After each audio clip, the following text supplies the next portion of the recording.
So, let's begin with the bodysuit. My base was Jajahan's Ultimate Bodysuit pattern from McCall's.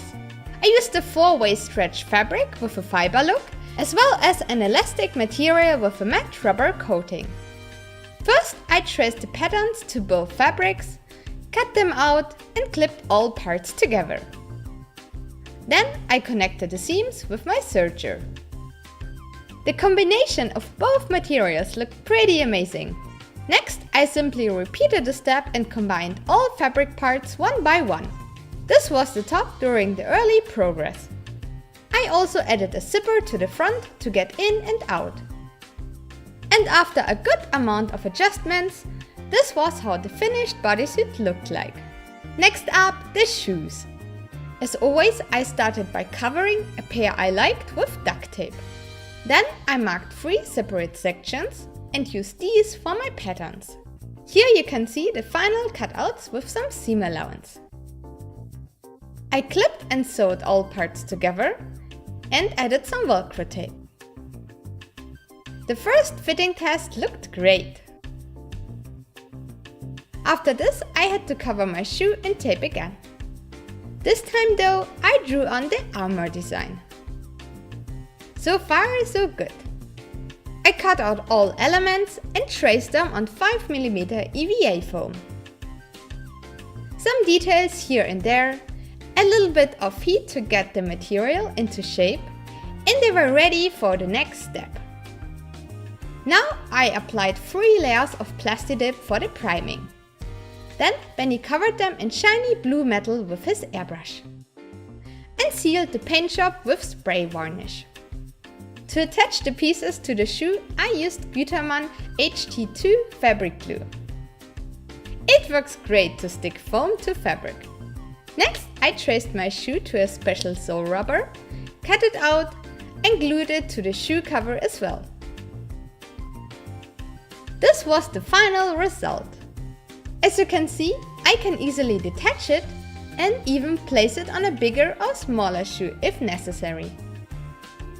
To make the gloves, I started by tracing my hand on paper. I added some seam allowance, cut it out and drew it on 2 layers of fabric. After setting some pins, I sewed all around the marks. Next, I cut the glove out, did a quick fitting test, turned the fabric inside out, and this part was done. To get the shape of the armor, I put on a rubber glove and drew all shapes on with a marker. It got a little bit fiddly, but once I cut everything out, I had the perfect patterns. Now I traced everything on 2mm EVA foam, cut them out, covered them in plastic dip, and then Benny painted them and sealed them. Again, I used my favorite fabric glue for the attachment. I covered the entire backside and carefully pressed it on the fabric afterwards. All smaller parts had to be heated up and shaped on my finger before I could glue them on. But after this, the glove was done as well. Let's move on to the armor. To get a fitting breastplate, I first wrapped myself in plastic foil and then in duct tape. I completely covered my whole torso, front and back. Then I drew in the shape of my breastplate. It wasn't easy, but I totally did this without any help. Haha! After that, I cut myself free and separated the patterns. There were quite a few parts, and this was only half of the breastplate. I traced them all on high-density EVA foam, cut them out and mirrored the other side.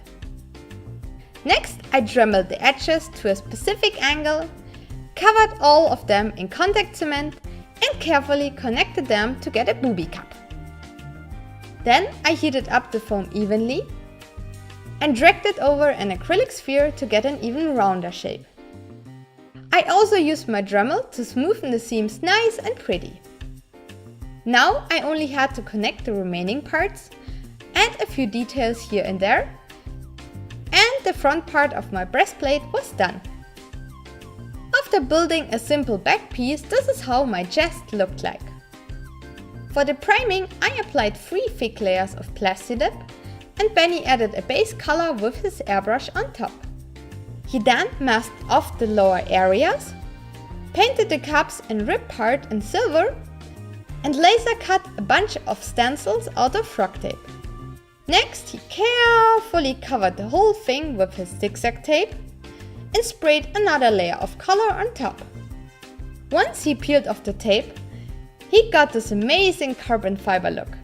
Now some dry brush weathering with silver color, a proper coat of satin spray varnish, and the paint job was done. For the attachment, I mainly used hot glue and Velcro tape. One part of the Velcro I glued to the inside of the foam. The counterpart was sewn to a piece of fabric and attached to the foam as well. And that's pretty much how it worked. The final result turned out comfy and it was super easy to get in and out. Next, the foam panties. I made a pattern on my body and cut, glued and shaped some EVA foam. The fitting test worked out great. And then came some plasti dip for priming, airbrush painting with blue and silver, here and there some Velcro tape, and the sexy armor panties were done as well. Yay! Let's keep the bracer short as well. This was the pattern. I cut it out, traced it on foam, cut all foam pieces out as well, glued them together and shaped it on my mannequin arm. Oh, and this is Zelda, who is really freaked out by a separated arm. Give paw Zelda. No, give paw Midna. Good girl. Now back to work. I connected all elements, added some details, primed the final bracer, and Benny painted it as well. After pulling off the stencils, he added some silver scratches, and meanwhile I sewed a fabric piece for under the bracer. I attached some Velcro tape, put it on my arm, reapplied a bunch of glue to the bracer, and pressed the pieces on. Together with the gloves, this looked pretty cool. Now the shoulder armor. Let's try a speed run. Made the patterns, cut the foam, all the pieces, glued them, shaped them, finished them, painted them, and added a fabric attachment. Done! Yay! Next, the leg armor. I think by now you should know how it works. First came the duct tape patterns. I traced them on foam, glued all parts together, and added some details. This was the finished foam armor.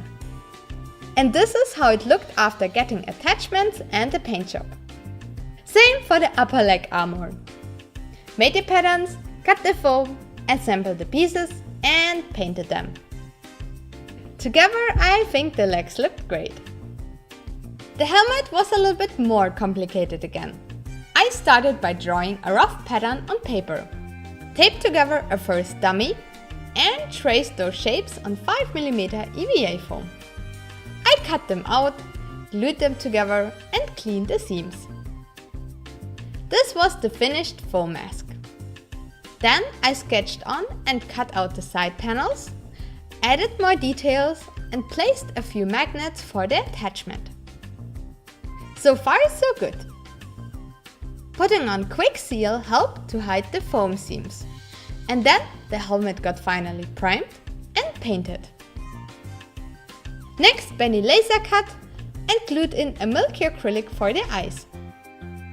Meanwhile, I soldered a LED circuit to light them up. I also made a pattern for a cowl, cut it out, traced it on fabric, and sewed the pieces together. There's also a zipper on the back to get in and out.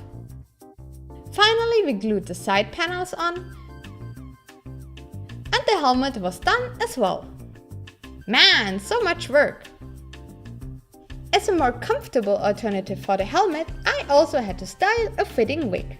I used this silver one as a base, shortened it a bit, thinned the hair out, and got some blue wefts.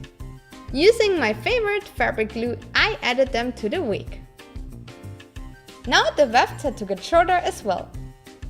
And I also blended them a bit more with my thinning scissors. This was the final hairstyle. I loved how it turned out. Well, and after putting the costume on for the first time, this is how the Racer Girl looked like. I'm really happy how sleek and futuristic she turned out. The costume itself is really comfy, lightweight and very easy to get in and out.